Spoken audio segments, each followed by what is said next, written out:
Falar no ano, beleza? Então, vamos lá. Eu tô gravando esse vídeo por quê? Porque nossa prova tá chegando, né? Rolou esse feriadão e a gente tem que corrigir esses exercícios. Eu acredito que antes da nossa prova eu vou ter uma segunda-feira com vocês. Então nessa segunda-feira eu vou ditar esses exercícios com calma e espero conseguir fazer alguns. Porém, caso não dê para fazer tudo, porque afinal de contas é um tempo só, já estou fazendo esse vídeo aqui para garantir que vocês vão ter acesso a esse conteúdo, tá bom? Então, caso não tenha essa segunda-feira, não sei, tá tudo tão incerto, né, por conta do coronavírus, eu vou também lendo devagarzinho essas questões, tá? Para caso vocês estejam copiando, né, vocês consigam pegar parte a parte, tá bom? Então, basicamente é o seguinte, são 5 questõezinhas no caderno, tá? E são 5 questõezinhas no livro, beleza? Vem comigo. Número 1. De que forma a China influenciou no crescimento econômico dos países emergentes, tá? Quem não tiver conseguido pegar, né, se estiver copiando, não tiver conseguido pegar nesse primeiro momento que eu falei, volta um pouquinho, desacelera o vídeo no YouTube, tá? E beleza, vamos. Eu comentei com vocês isso nas últimas aulas, que é o seguinte: a China, ela, principalmente nesse início do século XXI, finalzinho ali do século XX, mas no início do século XXI isso se dá de uma maneira muito gritante. A China começa a crescer muito. Perdão, ela não começa, ela já vinha crescendo muito desde 49, né? Mas nesse momento ela salta para índices de crescimento do seu PIB, da sua economia como um todo, de uma forma muito agressiva. Então ela começa eu preciso de matéria-prima. Eu estou construindo ferrovia, eu estou construindo indústria, eu estou tirando milhões de pessoas da miséria. A China tirou em um espaço muito curto de tempo mais ou menos 500 e poucas milhões de pessoas da miséria. Isso daí é basicamente o equivalente a 2 Brasis e mais um país da América Central, tá? Então ela está precisando de quê? De matéria-prima, ela está precisando construir coisas, beleza? Então, cara, Brasil, me dá o que você tem, entende? Países do sul global, me deem o que você tem. Acho só que a China agiu como os países desenvolvidos, né, do norte global agiram lá atrás e agem até hoje, invadindo, guerras ou a partir de endividamentos. Não. A China fez o seguinte: Brasil, me vende aí o que você tem para vender. E o Brasil falou, tranquilo. Só que a China foi comprando muito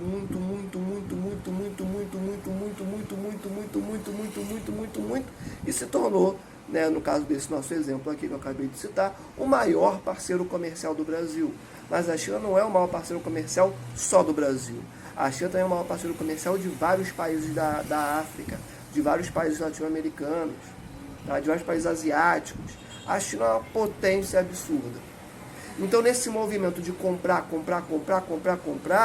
esses países emergentes começaram o quê? A acumular dinheiro. Grana.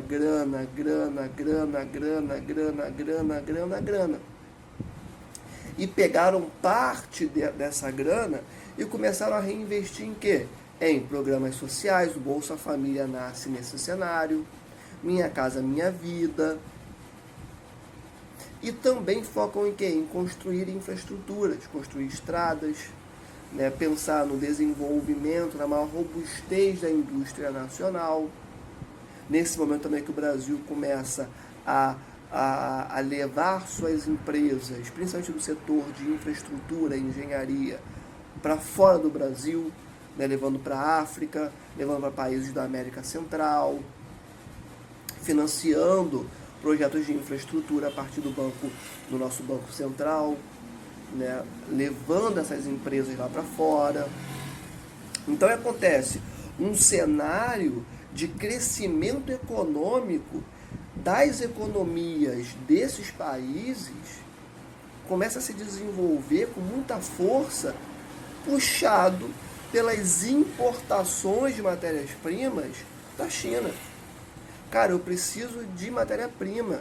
Então, Brasil, eu quero comprar de você, me vende. Começou a comprar, o Brasil começou a pegar dinheiro, pegou essa grana, reinvestiu em programas sociais como Bolsa Família, Minha Casa Minha Vida, Luz para Todos, né, e tantos outros programas, como também começou a financiar projetos de desenvolvimento infraestrutural, vamos construir ponte, vamos construir rodovia, né, vamos dar um impulso na nossa indústria nacional, começou a investir cada vez mais no agronegócio, né, a Embrapa pegando cada vez mais e mais força, pesquisas científicas, o Brasil se torna a sexta maior economia do mundo, então assim, oitava maior economia do mundo. Então, é esse cenário. Professor, mas o que são países emergentes? Excelente pergunta. É o seguinte, sabe o Pokémon? Então, o Pokémon, ele sempre não evolui. Mesma coisa. Todo país emergente é um país subdesenvolvido que, entretanto, possui uma malha industrial mais robusta. Ou seja, tem indústria. Tá? Ah, professor, país subdesenvolvido não tem indústria? Ou não tem ou tem muito pouca. O país emergente, ele já tem uma malha industrial, ele já tem uma indústria nacional muito mais robusta e diversificada. Ele tem indústria de tecnologia, ele tem indústria têxtil de roupa, ele tem indústria para construção de aviões, ele tem indústria focada em navio cargueiro, ele tem indústria de tudo, tá? Por mais que sejam indústrias de empresas multinacionais que só se instalam nesses países, mas tem indústria. Já os países subdesenvolvidos continuam em uma estrutura que é muito antiga, que é basicamente exportar o quê? Produtos primários, produtos que vêm da terra, tá? Então é isso. Todo país emergente é um país subdesenvolvido, porém nem todo país subdesenvolvido é um país emergente. Quais são os principais países emergentes que nós temos no mundo? Brasil, Rússia, Índia, China e África do Sul. São os principais emergentes, tá bom? É isso, acho que eu consegui explicar bem essa número 1, né? Vamos para 2. Quais são as características das cidades globais? Já falamos sobre isso. O que caracteriza uma mega cidade, uma megalópole, uma metrópole, uma cidade global.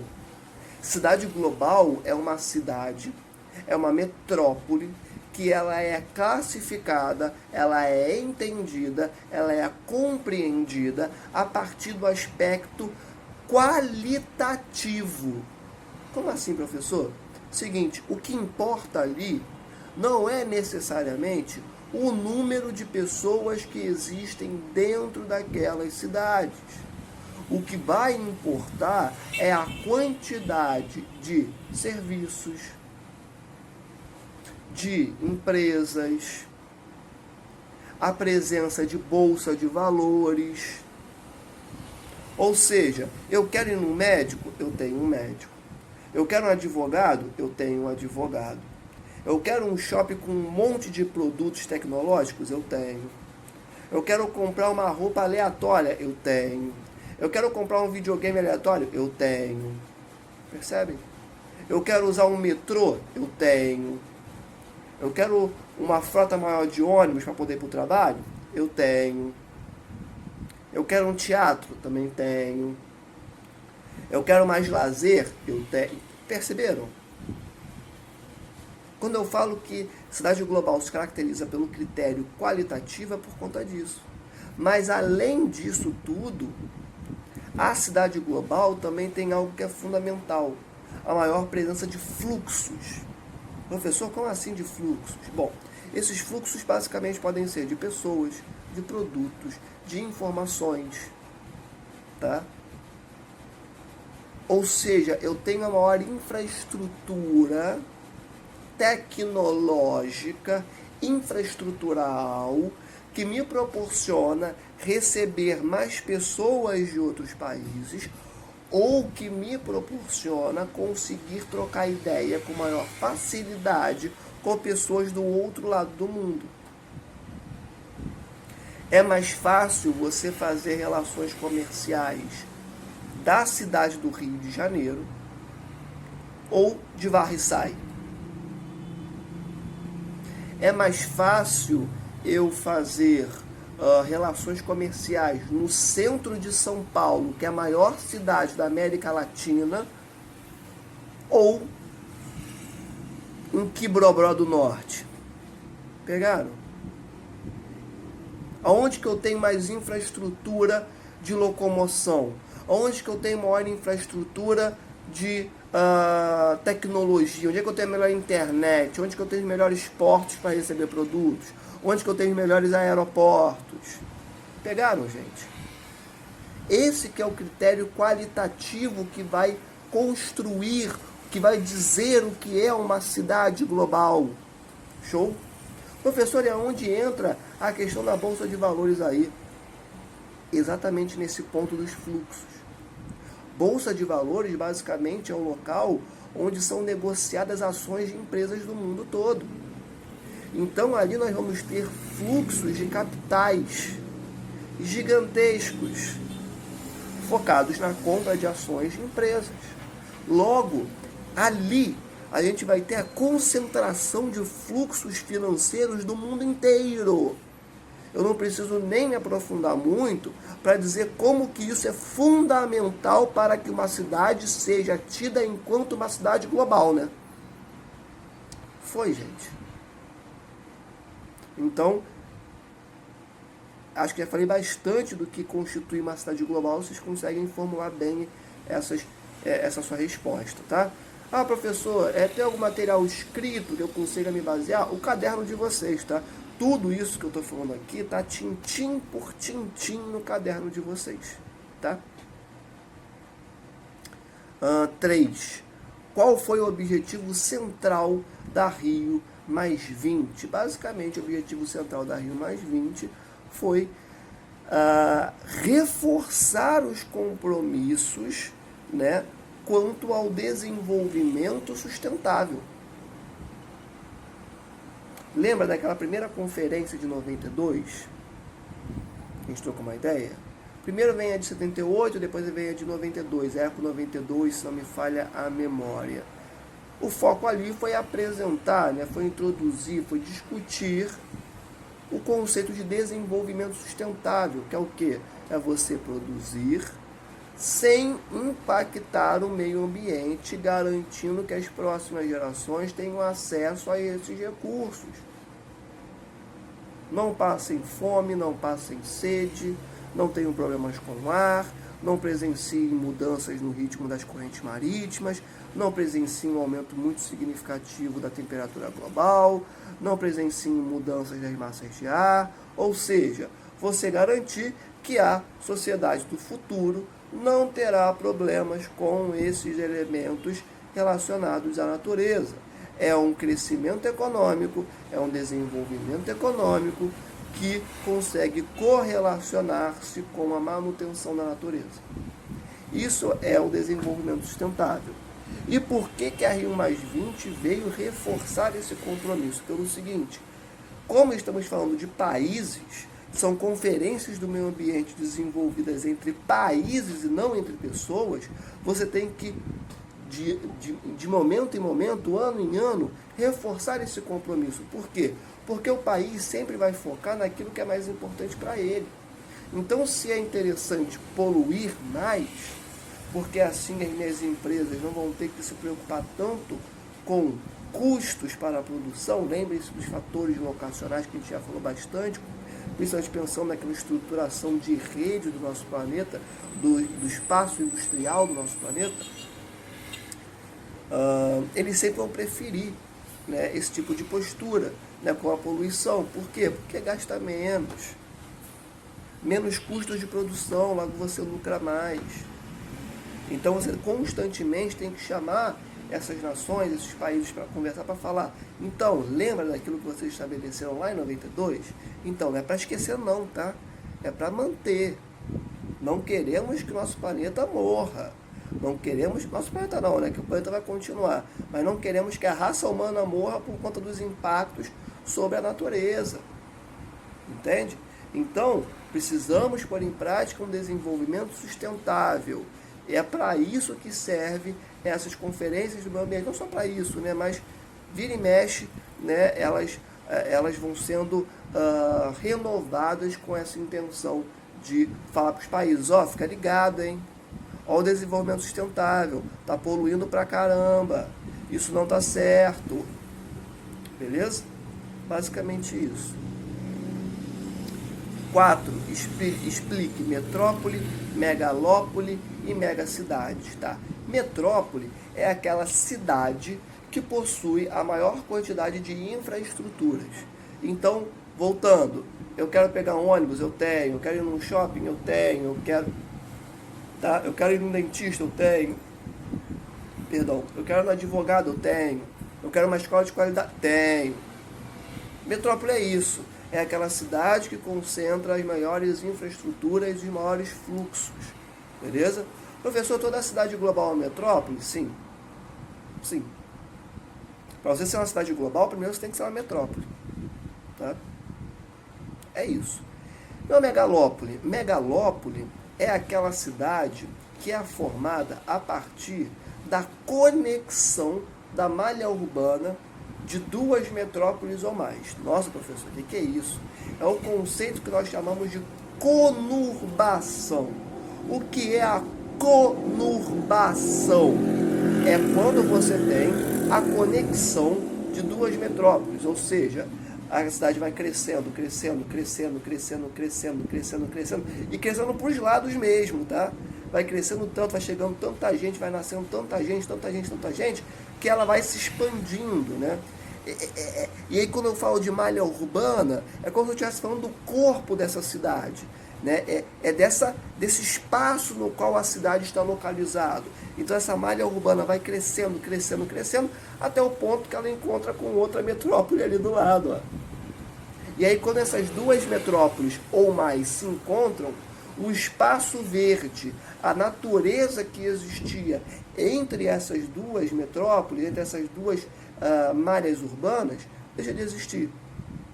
Então, um elemento muito tranquilo para entender o que é a conurbação é o sumiço, né, do espaço verde entre uma metrópole e outra por conta justamente do crescimento dessas malhas urbanas, do crescimento dessas cidades, de modo que elas se encontrem, né, e esse fenômeno se desenvolva. Então, megalópole é quando nós temos o encontro, né, de metrópoles ou de regiões metropolitanas, tá?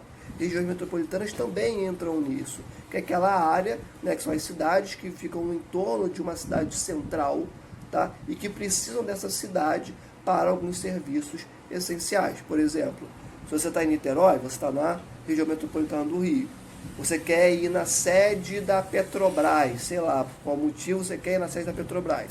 Você precisa sair de Niterói e vir para o Rio de Janeiro, no centro da cidade. Tá? Ou seja, há uma relação de dependência direta entre Niterói e Rio de Janeiro. Isso constitui uma região metropolitana. Sacaram? Então, o conceito de conurbação ele também pode ser formado, ele é formado a partir do encontro de metrópoles ou de regiões metropolitanas, tá? De modo que a área verde entre elas se extingue por conta dessa conexão, beleza? Agora, o que é uma megalópole? É isso, é uma metrópole gigantesca formada pelo processo de conurbação, tá? Basicamente é isso. E megacidades? Aí megacidade já é um aspecto quantitativo. Se cidades globais se dependem de um critério qualitativo, as megacidades dependem de um critério quantitativo, ou seja, quantidade de pessoas que tem ali dentro, a partir de 100 mil pessoas, tá? É quando nós temos a formação de uma megacidade, ou seja, gente pra caramba lá dentro, Tranquilão? É isso.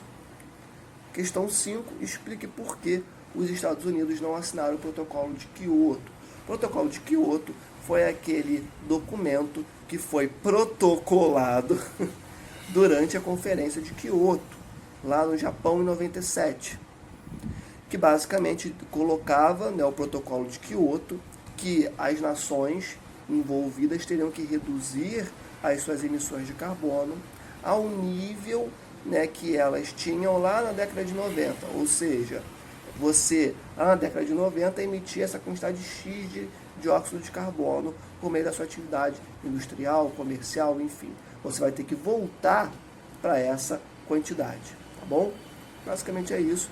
E também, né, inseriu o conceito do mercado de carbono, que basicamente é aquele mercado, né, em que cada país tinha a sua cota, né, de poluição. Você podia poluir até tal volume de gases jogados para a atmosfera. Era quantificado mais ou menos a partir dessa lógica. Se você poluísse menos, você poderia vender esse excedente, né, no mercado de ações, nas bolsas de valores. E aí os países desenvolvidos poderiam comprar esse excedente, né, da sua cota e continuar poluindo tanto quanto eles já poluíam antes, né? Ou seja, a ideia de voltar às emissões da década de 90 simplesmente caem por terra em virtude desse mercado de carbono formado ali na Conferência de Kyoto em 97 e protocolado no Protocolo de Kyoto nesse documento, tá bom? E por que os norte-americanos não assinaram esse protocolo? Pelo seguinte, eles reclamavam que nações desenvolvidas tinham cotas muito superiores, né, às cotas dos países subdesenvolvidos, ou seja, os países desenvolvidos deveriam poluir menos, muito menos, do que os países subdesenvolvidos, que em algumas situações nem tinham cota.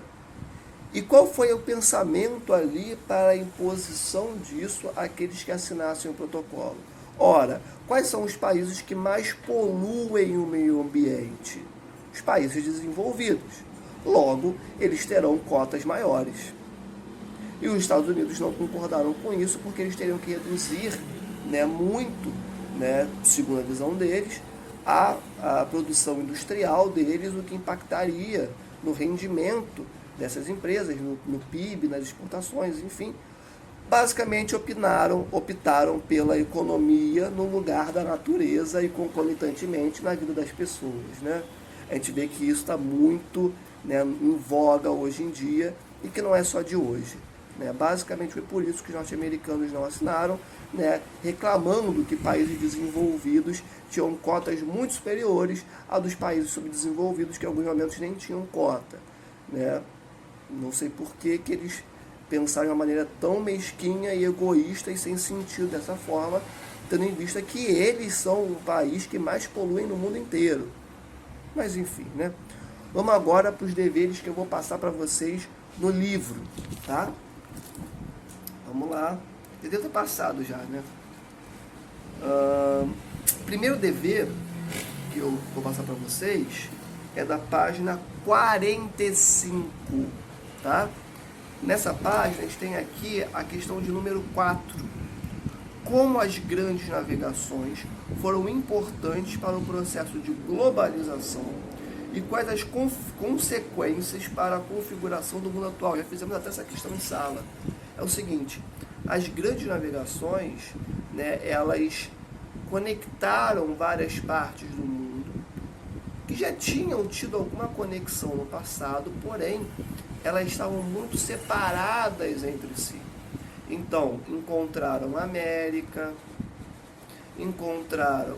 aumentaram a presença na África, melhor dizendo, aumentaram a presença na Ásia, ou seja, conectaram de maneira mais profunda essas regiões. Se a gente for pensar, por exemplo, que quem coloniza esses 3 continentes foram europeus, estamos falando de uma maior conexão assim gigantesca entre povos que outrora eram muito mais distantes, com um deles, inclusive, comandando basicamente o mundo inteiro e escravizando o restante dos povos. Tá? E além disso, também tivemos a partir desse momento a construção da DIT, Divisão Internacional do Trabalho, que é aquela divisão que colocava aqui o norte, a Europa, né, ficaria responsável por comprar a matéria-prima vendida pelos países que eram suas colônias, enquanto que eles exportariam produtos mais caros. Como assim? A colônia iria exportar para o Brasil cana-de-açúcar, borracha, café, carne, minérios variados para a Europa, que são produtos que possuem um valor agregado, possuem um preço mais baixo, enquanto que a Europa iria vender produtos mais caros, produtos mais trabalhados, produtos com maior valor agregado, beleza? Ou seja, era o seguinte, eu compro de você mais barato e te vendo mais caro. Tem como você se desenvolver dessa forma? É óbvio que o país que vende os produtos mais baratos, que são produtos primários, que são as colônias, não iam ter como, né, financiar qualquer processo de industrialização e desenvolvimento ao longo do tempo, por conta dessa divisão internacional do trabalho, o que explica, inclusive, o fato de grande parte desses países terem entrado no seu processo de independência, já devendo dinheiro para os países que outrora foram seus colonizadores, porque afinal de contas eles precisavam desses produtos mais caros, só que eles vendiam produtos mais baratos, então a conta não fecha, beleza? Então a Divisão Internacional do Trabalho foi instituída no século XVI e é presente até hoje, tá? Porque o Brasil é o maior exportador de quê? De tecnologia? Não, o Brasil é o maior exportador de soja, que é grão que vira ração para boi depois. Exportador de carne. A população de bois no Brasil já é maior do que a população de gente. O Brasil tem mais ou menos ali 210, 212 milhões de habitantes e existem mais ou menos 213 milhões de bois no Brasil. Ou seja, tem mais boi do que gente no Brasil. Tá? Ou seja, a Divisão Internacional do Trabalho ela é instituída a partir das grandes navegações. Tranquilão? Vamos para o próximo. Nessa mesma página 45, temos aí a número 5, beleza? Explica a expansão do capitalismo do pós-guerra e o papel das multinacionais na atual fase da globalização. Tá, isso mesmo. O capitalismo no pós-Segunda Guerra Mundial, ele se expande pelo globo de que forma? Basicamente, os países europeus, né, Estados Unidos, Japão, que eram as principais economias do mundo, olham e falam o seguinte, cara, com essas duas guerras mundiais, nós perdemos muita grana e muita gente. Morte pra caramba. Mas o que mais importou para eles foi a grana mesmo, tá? Então, não faz mais sentido nós invadirmos países para forçá-los a se manterem endividados, se manterem sob o nosso guarda-chuva de influência e mantê-los enquanto exportadores de matérias-primas. Não faz mais sentido invadi-los para isso. Não faz mais sentido invadir países para conseguir, matérias-primas, porque é muito custo para isso. Então, como que nós vamos dominar essa galera? A partir da via econômica. Eu não acabei de falar para vocês que muitos desses países, quando conseguiram a sua independência, os países que eram colônia, se mantiveram endividados? Vai pelo seguinte, cara, você sempre vendeu barato e comprou caro. Você está independente, maneirão, show de bola para você, mas você continua me devendo uma grana. Ah, você quer desenvolver indústria? Beleza. Você tem tecnologia para isso? Não tem, né? Você vai comprar de quem? De quem tem. E quem é que tem? Sabe aquele cara que te colonizou? Então, ele tem essa tecnologia. Compra lá dele. Mas com que dinheiro? Ah, eu estou exportando cana-de-açúcar pra caramba. Legal, show de bola. mas continua sendo um computador ultramoderno. E aí? Percebe que a conta não fecha? Como é que faz? Eu vou pegar dinheiro emprestado. Com quem? Lembra daquele cara que foi colonizador? Então, ele vai te emprestar dinheiro também. Mas os juros? Os juros são bem altos. E eles querem que você pague. E ai de você se não pagar, tá? Ai de você se não pagar. As sanções vão vir numa velocidade absurda. Isso se não houver violência no meio também. Então, assim, pegou dinheiro emprestado com o FMI, pegou dinheiro emprestado com o Banco Mundial, você tem que pagar. E eles exigem que você deixe de investir em serviços sociais básicos como ciência, tecnologia, educação, saúde, infraestrutura, para pagar os empréstimos. E os empréstimos vêm com juros, lá no teto. Ou seja, você está independente, mas você continua dependente das suas metrópoles pelo aspecto econômico. Professor, isso se mantém hoje em dia? Pra caramba. A América Central é toda endividada, principalmente com os norte-americanos. O Brasil também era. Pagou sua dívida com o FMI e com o Banco Mundial. Agora eles cismam de pegar um pouquinho mais de dinheiro emprestado do FMI. Vamos ver até onde isso vai nos levar, tá? Mas enfim, vamos voltar. Então, a expansão do capitalismo no pós-guerra se deu por essa modificação.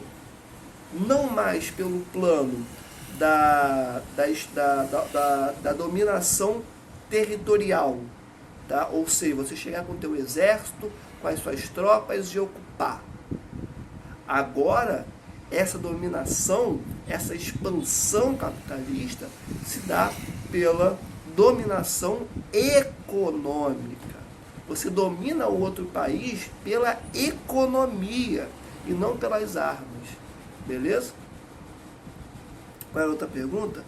E o papel das multinacionais na atual fase da globalização. Beleza?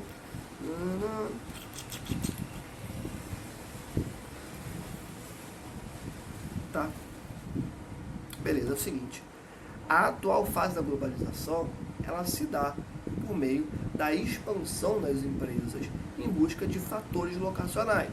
Cara, eu quero um país que tenha a legislação ambiental mais frágil, que tenha a legislação trabalhista mais frágil, que não tenha impostos sobre mim, que não me cobre pelo metro quadrado em que eu estou, dentre outras reivindicações.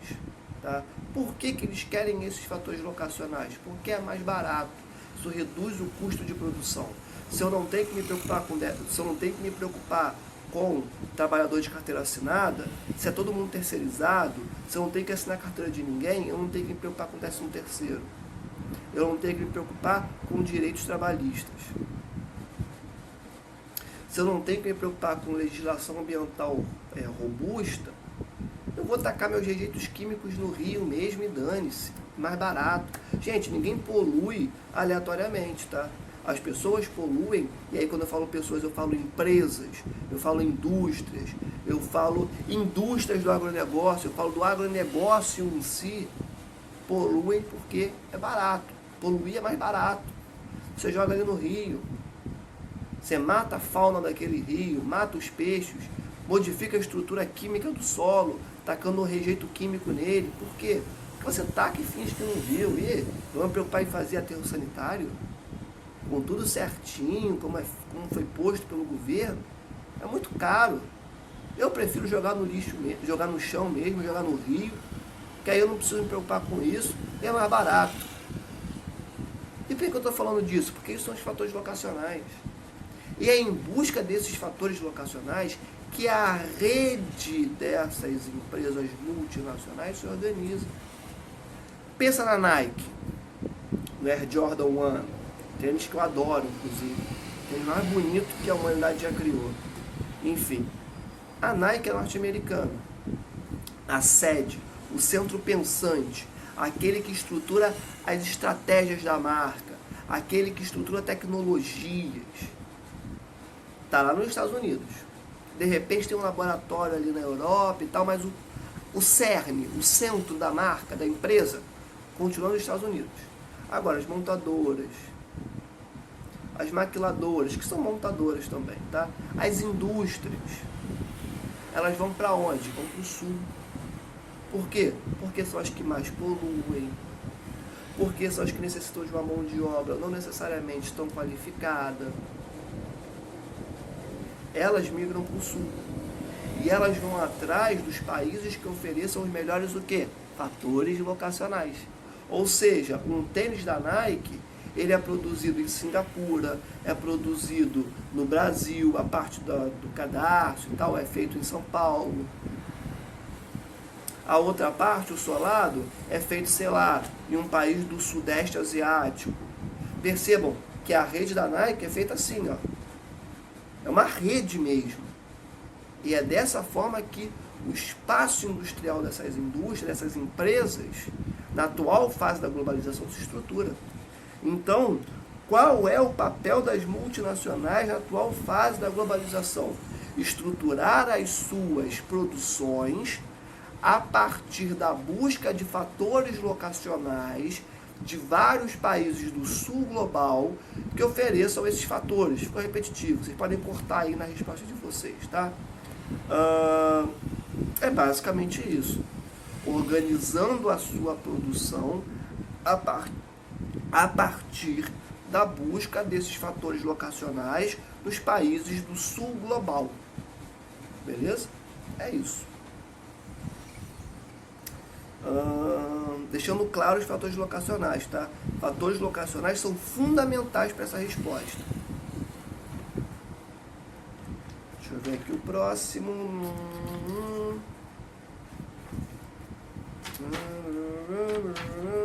Marquei aqui. Próxima página, gente, é a página 79, tá? Nessa página eu marquei para vocês fazerem a número 1. Número 1 fala sobre a ONU e a sua atuação na esfera planetária. Coloque V para as proposições verdadeiras e F para as falsas. Eu pediria para vocês riscarem a letra B.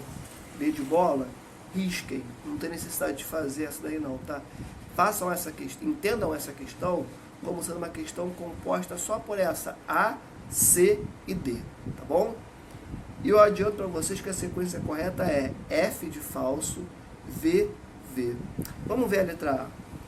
Essa organização, a ONU, tem a sua sede em Nova York e possui como instância superior o Conselho de Segurança da ONU, que tem como membros permanentes apenas países da Europa Ocidental e Oriental. Não, estava indo certinho até chegar na parte da Europa Ocidental e Oriental.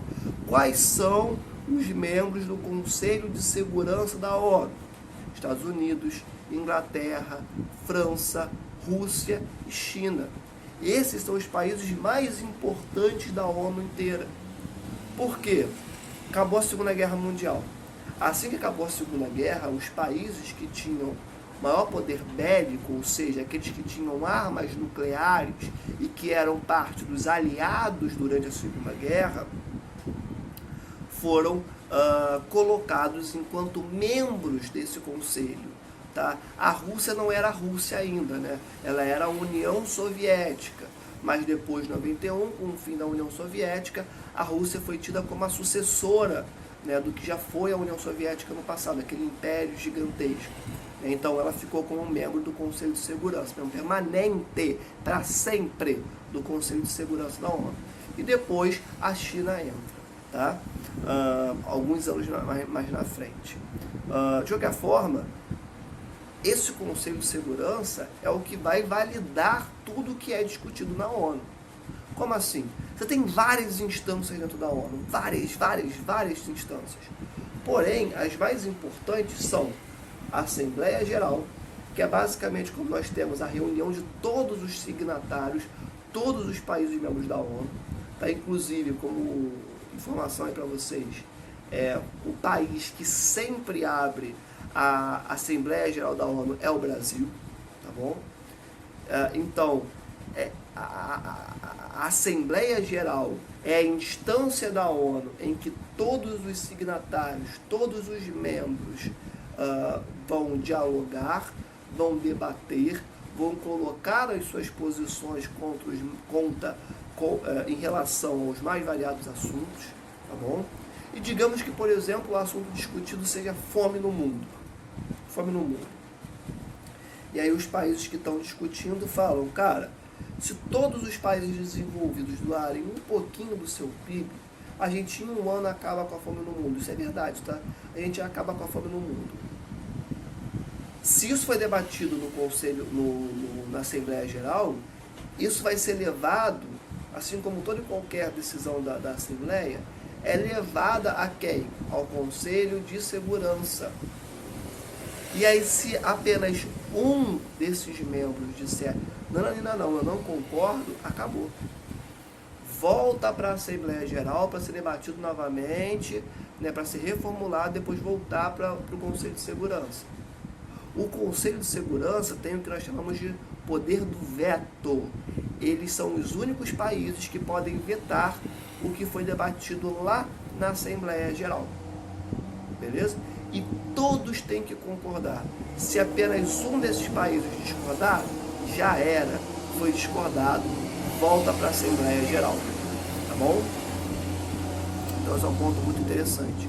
E como a gente já viu aqui, nenhum dos países que estão aqui dentro fazem parte da Europa Oriental, e nem todos os países da Europa Ocidental estão dentro do Conselho de Segurança. Inclusive, entender essa distinção é fundamental para, inclusive, perceber por que nós dizemos que as ações da ONU são muito desiguais. Cara, a sede da ONU está em Nova York. Isso já diz muito. Está em Nova York, que é uma cidade norte-americana. É a cidade mais importante do planeta, do ponto de vista dos fluxos, dos múltiplos fluxos que existem ali. Além disso, tem o Conselho de Segurança. Quem está lá? Os norte-americanos também, mas não só eles. Ou seja, há uma clara parcialidade dentro das ações da ONU. Lembra da invasão do Iraque por parte dos Estados Unidos? Então, foi vetado. Os membros do Conselho de Segurança não aprovaram, mas mesmo assim os Estados Unidos foram lá e invadiram o Iraque. O que aconteceu com os norte-americanos? Nada. Por quê? Porque eles têm o maior exército do mundo. Ou seja, pouco importa o que a ONU diz para os Estados Unidos, dependendo da situação. Nesse caso da invasão do Iraque, não importou nada, eles invadiram mesmo assim. Pegaram? Então, letra A, falso. Letra C de casa. A ONU foi criada com o objetivo de preservar a paz e a segurança dos povos, defender os direitos humanos e promover a cooperação internacional para resolver problemas econômicos, sociais, culturais e humanitários. É isso, gente. Tem uma parte dentro da ONU que é focada só na preservação de direitos humanos. A ONU foi criada para promover a manutenção da paz no mundo. Por quê? Porque lembra que eu falei que no final da Segunda Guerra Mundial os países aliados perceberam que era muito caro você invadir um outro país, que era muito custoso do ponto de vista econômico e humano. Então a gente precisa de uma instituição que mantenha a paz no mundo para que os fluxos das nossas empresas possam se desenvolver com tranquilidade, porque afinal de contas não tem produção industrial se tem guerra, não tem consumo se as pessoas estão morrendo, não tem produção e não tem consumo se está acontecendo uma pandemia, por exemplo. Mas esse é um outro caso, né? Então a gente precisa de uma organização que mantenha a paz nesse mundo. Quem foi essa organização? A ONU. Sacaram? Tá certíssimo, certíssimo. D de dado. A ONU, mesmo com todo o empenho, não conseguiu impedir que vários conflitos ocorressem ao longo do século XX, uma vez que na maioria dessas guerras estavam envolvidos membros do Conselho de Segurança que vetavam a participação da ONU. É isso aqui. A ONU é feita no final da Segunda Guerra Mundial, 45, 47, mais ou menos. A Guerra Mundial acaba em 45. No final da Segunda Guerra Mundial começa a Guerra Fria. De um lado o bloco capitalista, do outro o bloco socialista. O capitalista encabeçado pelos norte-americanos e o socialista encabeçado pelos soviéticos. Esses dois não podiam brigar entre si. Eles podiam falar, você é feio, você é bobo, você é isso, você é aquilo. Mas eles não podiam entrar em um conflito direto. Porque se isso acontecesse, o mundo acabava. O mundo não suporta uma guerra nuclear. Isso não existe. Se existir, dá tchau para tudo, que o mundo acaba, acabou. Cenário apocalíptico. Não, o planeta Terra não comporta isso. Tá? Ia mudar a estrutura da atmosfera, ia ativar vulcões inativos, e acabou. Acabou a raça humana. Então, esses dois países não podiam se enfrentar diretamente, tá? Porém, eles podiam financiar conflitos entre países menores, né? Para atraí-los para sua esfera de influência. Ou seja, eu não posso bater no soviético, mas eu posso financiar um conflito, né, dentro de um país que eu quero trazer para a minha esfera de influência. Como assim? Ora, você tem de um lado aquela galera que quer promover uma revolução, quer sair da esfera capitalista e quer ir para a esfera socialista. Vamos colocar aqui como revoltosos, tá? Um grupo B. E você tem o grupo que está na situação, o governo quer se manter do lado capitalista. Os norte-americanos financiavam o governo com o quê? Com dinheiro, com armas, tá? E os soviéticos faziam o mesmo, só que com esse grupo B aqui, com os revolucionários. Percebe? Guerra interna, guerra civil, financiada pelos dois países. Os dois não se bateram, mas financiaram conflitos dentro de outros países. Pegaram? É isso. Então, ó, a letra D tá certíssima, tá bom? Ver se tem alguma outra aqui atrás. Pá. Próxima página. Página 91. Questão de número 3. Sobre a OTAN, responda. A. Qual foi o papel dessa organização até a primeira metade da década de 1990? Gente, é o seguinte. A OTAN, Organização do Tratado do Atlântico Norte, é uma organização criada pela Europa Ocidental e pelos Estados Unidos. Hoje em dia tem o Canadá também, tá? Que tinha uma única intenção, barrar militarmente o avanço do socialismo durante a Guerra Fria. Então é o seguinte, cara, eu vou barrar o avanço do socialismo, tanto pagando para países virem para o meu lado, como também criando uma contenção militar. Então a União Soviética não venha para o meu lado. Se você vier, a OTAN vai te dar tiro. Tanto que a OTAN é a maior força militar de todo o planeta, de toda a história da humanidade. Por quê? Porque conta com o exército dos Estados Unidos, que é o maior exército do mundo, a maior máquina de guerra que a humanidade já criou. Conta com o exército dos países da Europa Ocidental. Junto a isso, é a OTAN. É um absurdo de tão forte, tá? Então foi uma organização, uma força militar que tinha o intuito de barrar o socialismo até esse momento aqui, esse recorte, que é a primeira metade da década até a primeira metade da década de 1990. E depois que cai a União Soviética, ela existe ali para basicamente evitar ataques terroristas, né? Caso um país pertencente à OTAN seja atacado, todos os países pertencentes vão atrás dessa organização terrorista. Enfim, ela não tem mais uma atuação como ela tinha lá atrás no século XX, mas ela continua existindo e focada, né, na contenção desses conflitos. É o braço militar da Europa e dos Estados Unidos e do Canadá, né, contra possíveis ataques. Beleza? Letra B de bola. Qual é o seu papel na atualidade? Acabei de dizer, né? Qual que é a próxima questão? Próxima questão, gente, está na página 94, questão de número 4. Beleza? Vamos lá.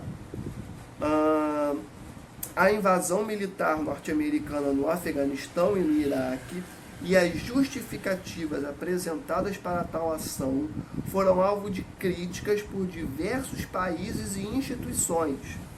Essa realidade colocou à prova a importância dos organismos supranacionais e o papel da diplomacia contemporânea.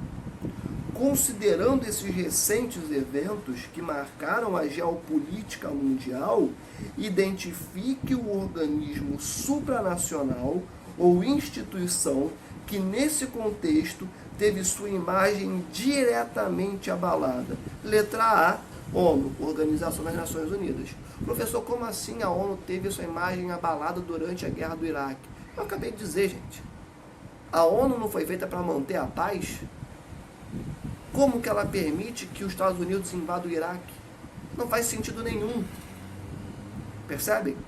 Quando a gente vai a fundo e entende como que a ONU se organiza e entende que há uma parcialidade pró, né, Estados Unidos, países do norte global de maneira geral, né, a gente consegue compreender isso. Quando a gente olha para o Conselho de Segurança, a gente entende isso. Quando a gente vislumbra que, caramba, quem realmente manda na ONU e concomitantemente no mundo são os Estados Unidos, porque eles têm o maior exército do mundo, o maior poder bélico, nuclear do mundo, a gente entende o porquê disso aqui. Né? Então, beleza, vocês foram feitos para manter a paz no mundo, contanto que isso não fira os interesses norte-americanos. Né? Beleza, entendemos o recado. Basicamente foi isso. Tá? Por isso que é a letra A. Tranquilão? E é isso. Gente, essa daqui é a nossa revisão para a prova. Tá? Fizemos 10 questõezinhas aí, que eu selecionei como as mais importantes. Tá? A prova não está difícil, mas também não está fácil. É necessário que estude, é necessário que reveja nossas aulas, é necessário que lembre do que eu falei, vejam as suas anotações, tá bom? E refaçam essa revisão. Tá? É isso. Beijo, quero muitos 10. Vocês são bravos. Eu já tô com saudade de vocês, tá? E é isso. Fui.